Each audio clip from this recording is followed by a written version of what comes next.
오늘 볼 말씀은 사무엘하 12장 15절부터입니다. 15절에서 20절까지 말씀 보도록 하겠습니다. 자, 먼저 15절부터 20절 말씀 읽겠습니다. 나단이 자기 집으로 돌아가니라. 우리아의 아내가 다윗에게 낳은 아이를 여호와께서 치심해 심히 앓는지라. 다윗이 그 아이를 위하여 하나님께 간구하되 다윗이 금식하고 안에 들어가서 밤새도록 땅에 엎드렸더니 그 집에 늙은 자들이 그 곁에 서서 다윗을 땅에서 일으키려 하되 왕이 듣지 아니하고 그들과 더불어 먹지도 아니하더라.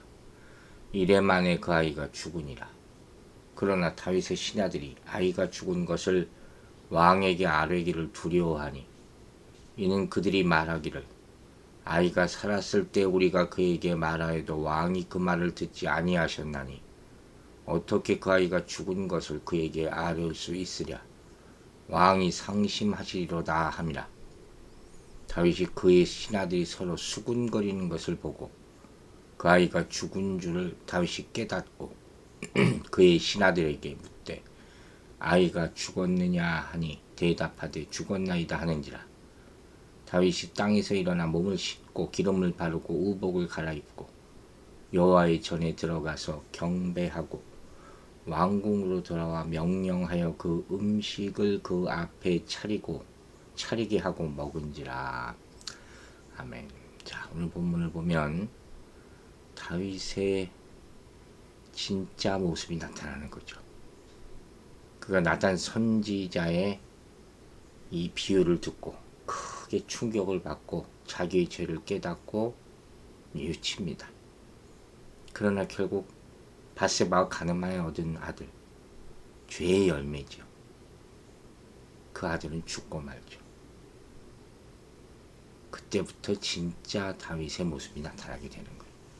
그때 어떻게 행동하느냐, 하나님의 뜻이라는 게 뭔가 하는 것을 오늘 본문이 깊이 생각하게 합니다. 자, 15절 먼저 보겠습니다. 나단이 자기 집으로 돌아가니라.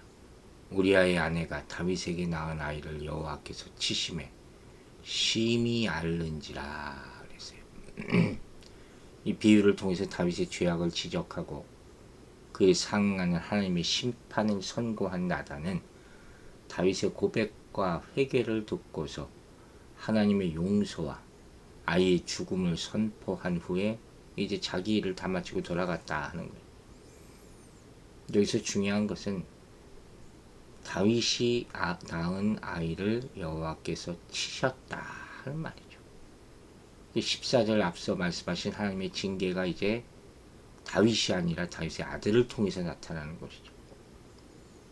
근데 이 말을 보다 더 넓은 의미로 이해하면 10절부터 13절까지에서 예고된 다윗과의 재난, 그 아들들이 다 죽는 거죠. 그 다윗 가문의 재난이 이제 시작되고 있음을 암시해 주는 것을 볼 수도 있겠죠. 나단 선지자가 이미 예고한 것대로 그 아이가 병에 걸려 죽게 될 것이라는 무서운 심판의 경고가 나타나게 되는 거예요. 16절과 17절 읽어보겠습니다. 다윗이 그 아이를 위하여 하나님께 간구하되 다윗이 금식하고 안에 들어가서 밤새도록 땅에 엎드렸으니 그 집에 늙은 자들이 그 곁에 서서 다윗을 땅에서 일으키려고 하되 왕이 듣지 아니하고 그들과 더불어 먹지도 아니하니라. 다윗이 얼마나 크게 충격을 받았는지 짐작이 가죠. 다윗은 이 밧세바를 통해서 낳은 아들이 죽을 병에 걸리고 결국 죽을 것이라는 사실을 알았을 거예요. 그러면서도 그 아이를 살려보려고 하나님께 간절히 기도를 드리는 그런 모습이에요. 어느 부모는 안 그러겠습니까? 여기서 우리가 참 중요한 내용을 많이 보게 돼요. 하나님은 어떻게 이 죄에 대해서 처리하시냐.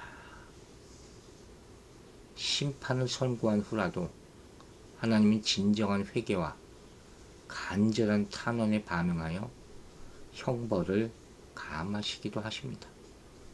그런 모습은 출애굽기나 욥기, 요나 이런 많이 나와 있어요. 다윗은 하나님이 자비로우신 분이고 은혜로우시고 노하기를 더디하시고 인자와 진실이 많은 분임을 알고 있었어요. 그러므로 그는 용서와 아이의 목숨을 위해 간절하게 탄원을 한 것이죠. 인지상정 아닙니까? 이것은 그가 하나님의 뜻에 복종하기를 거역하는 것을 의미하지 않는다. 이게 중요한 거예요. 오늘 본문에 나오는 핵심 줄기라고 할 수 있죠. 하나님의 뜻이 심판임은 우리가 어떻게 거역할 수 없는 거예요. 그러나 자비라는 게 있어요. 하나님의 자비. 혹시 하나님이 자비로 불쌍히 여겨주시면 아이의 목숨을 구하지 않을 수 있을까? 차라리 내가 벌 받는 게 낫지 않습니까? 하는 그런 의미도 담겨져 있을 수 있겠죠. 그래서 밤새도록 엎드렸다. 안에 들어가서라는 말은 어떤 사람은 성소 안에 들어갔을 것이라 그러는데 그 뜻이 아니라 그냥 하나님께 간절히 기도하기 위해서 조그만 골방에 들어갔을 것으로 추측할 수 있죠. 근데 이처럼 다윗이 골방에서 7일 동안 금식 기도를 드렸다는 것은 자신의 죄 때문에 죽어가는 아이를 하나님의 은총에 호소하여 살리기 위함이었다고 할 수 있죠. 오로지 그것을 위해서. 특별히 여기서 다윗이 밤새도록 땅에 엎드려 있었다. 이 표현은 그가 사실 하나님께 구할 자격이 없어. 그러니까 오로지 아까 말한 대로 하나님의 자비하신 은총만을 기다린 그런 애절한 그런 형편을 보여주고 있다고 볼 수 있어요.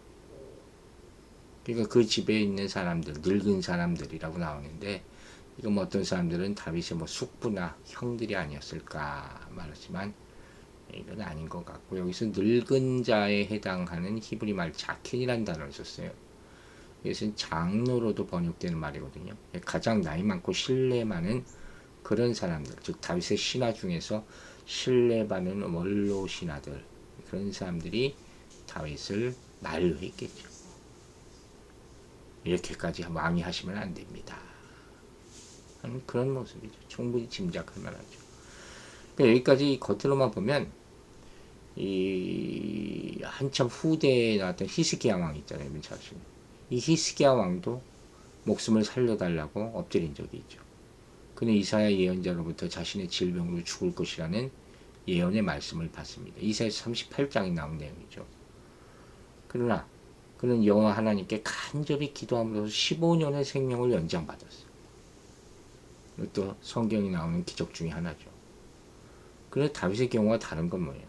히스기야의 경우는 죄로 인해 죽을 병에 걸린 것이 아니었잖아요. 그러니까 이 죄로 인해 징계에 직면한 다윗의 경우와는 다르죠. 또 이 경우는 다윗이 지금 아들에게 임한 형벌이니까. 여기서 우리가 꼭 얻어야 될 교훈이 있어요. 그게 뭐냐?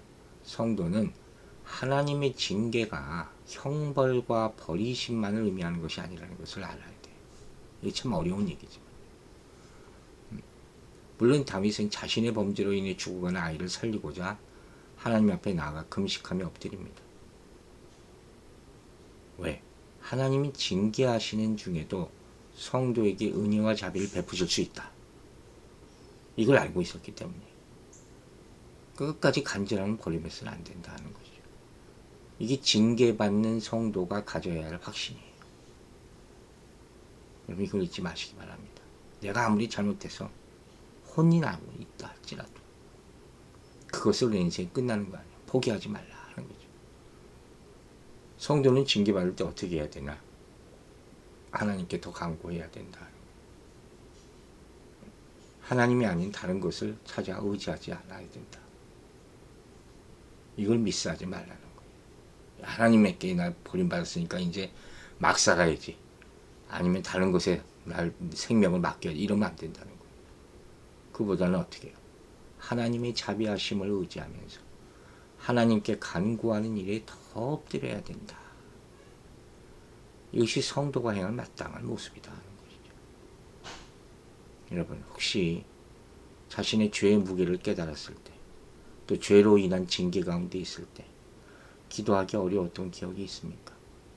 그럴 수 있어요. 하나님이 이제 나를 버리셨구나. 내 기도는 더 이상 받아들이지 않으시는구나. 그래서 기도하는 것이 헛된 것 같고 뭔가 좀 다른 일을 해야 될 것 같고 그래야지 자격이 회복될 것 같고 그렇게 생각하는 사람들이 참 많죠.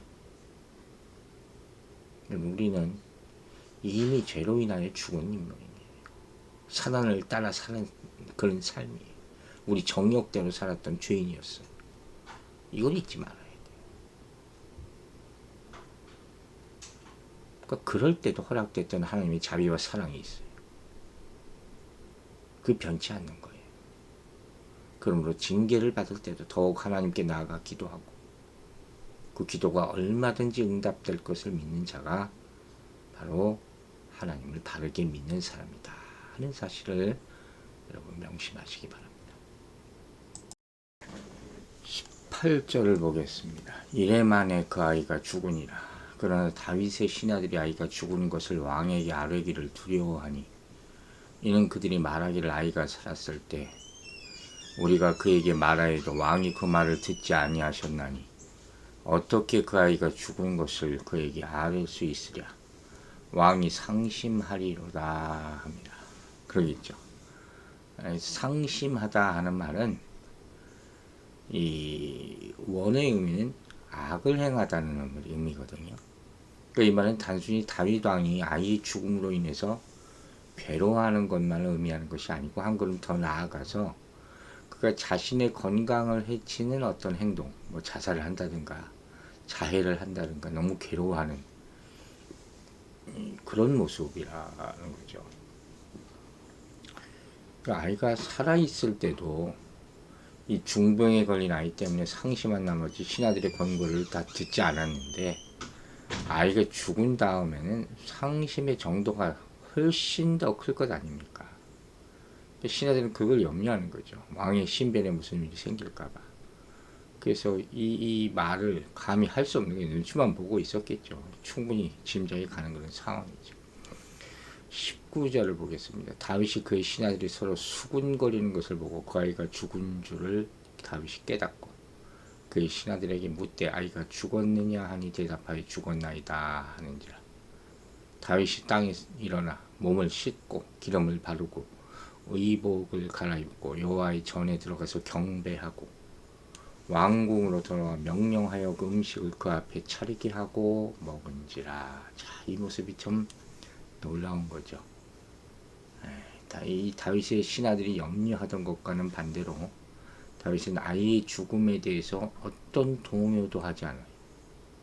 그리고 다시 이제 기운을 차립니다. 이런 다윗 왕의 의외적인 행동은 참 여러 가지 주장들을 야기시키는 거죠. 어떻게 이렇게 할 수 있을까? 아마 우리가 들어가면 난리가 났을 것 같은데. 그래서 어떤 사람은 다윗 왕이 애초부터 이 기도한 것을 다 아이를 위해서 기도한 것이 아니라 자신의 죄를 참회하기 위해서 기도한 것이다. 이렇게 주장하는 사람도 있어요. 그럼 분명히 이 본문에 이 아이를 위해서 기도했다고 나와 있잖아요. 그러니까 이건 말도 안 되는 얘기. 또 어떤 사람은 다윗 왕이 그의 불행을 불굴의 의지로 딛고 일어선 것이다. 이렇게 해석하기도 합니다.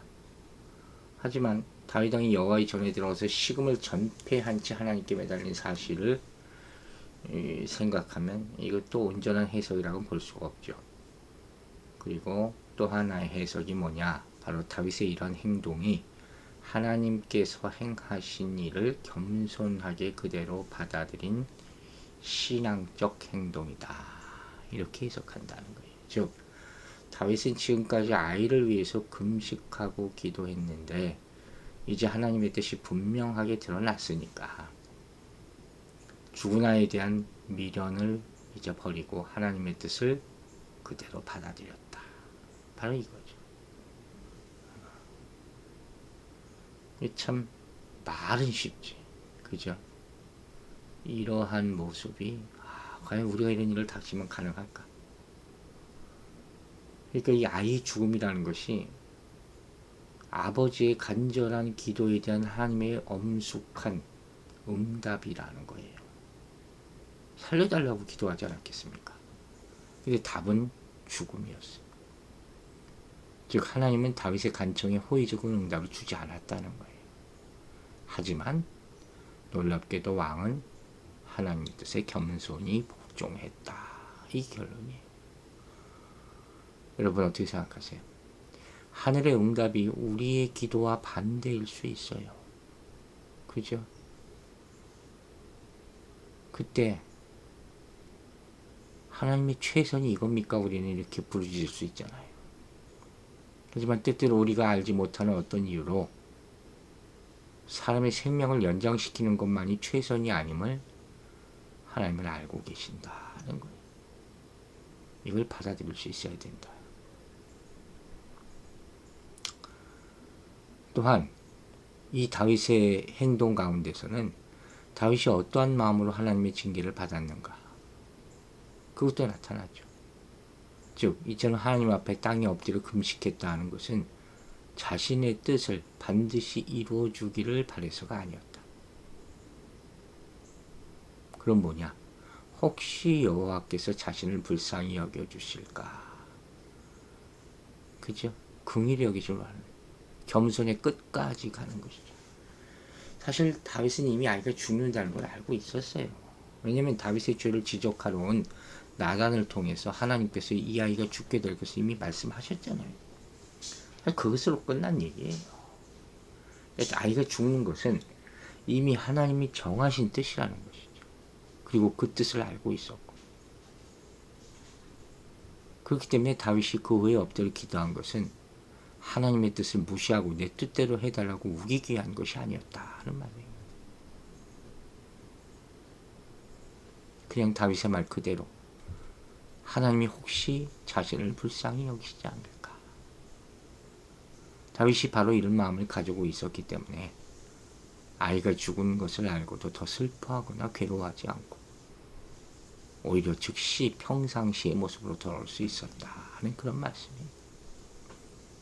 여러분, 다윗이 금식 기도한 것은 하나님 앞에서 자신의 뜻을 이루려 위해서가 아니었어요. 하나님의 뜻이 무엇이든 간에 내 뜻을 위해서 때를 쓴 것이 아니었어요. 다윗의 금식 기도는 내 모든 것, 즉 생명까지도 하나님의 손에 있다 하는 것을 고백하는 행위였다 하는 것입니다. 그렇기 때문에 다윗은 아이가 죽었을 때도 더 이상 절망하지 않고 오히려 하나님의 뜻대로 되었음을 인정하고 정상적인 삶으로 바로 돌아올 수 있었던 것입니다. 다윗에게 가장 중요한 것은 바로 하나님의 뜻이었어요. 우리도 오로지 하나님의 뜻을 구하고 순종하여 어떤 슬픔과 어떤 절망과 어떤 아픔도 이겨낼 수 있게 되기를 주의 이름으로 축원합니다. 기도하겠습니다. 아버지 하나님 감사합니다. 오늘도 하나님의 뜻을 조금이나마 깨닫게 하심을 감사드리고 우리의 기도가 좀 더 겸손하고 내 주장보다 하나님의 뜻을 구하는 기도가 되게 변화시켜 주실 것을 믿고 감사드립니다. 우리 삶에 어려움이 있을 때 우리가 하나님한테 먼저 기도하게 하심을 감사드리고 내 뜻대로 이루어지지 않을지라도 하나님의 뜻에 순종하며 그 뜻대로 따르기로 결단하는 모습으로 살아가게 도와주시옵소서. 오늘 하루도 우리 삶 가운데 하나님의 뜻이 나타나게 하여 주시고 특별히 학교를 시작하는 많은 학생들 주님 돌보아 주시고 또 직장에 나가 일하는 우리 성도들 하루를 평안케 기쁨 가운데 잘 감당하게 하여 주시고 복된 하루가 될 수 있도록 도와주시며 또 병상에 있는 사랑하는 주의 아들을 지켜보아 주시고 소망을 가지고 새 힘을 얻어 오늘 더 큰 힘을 얻어 일어날 수 있도록 축복하여 주시옵소서. 모든 것을 감사드리며 예수 그리스도 이름으로 기도했습니다. 아멘.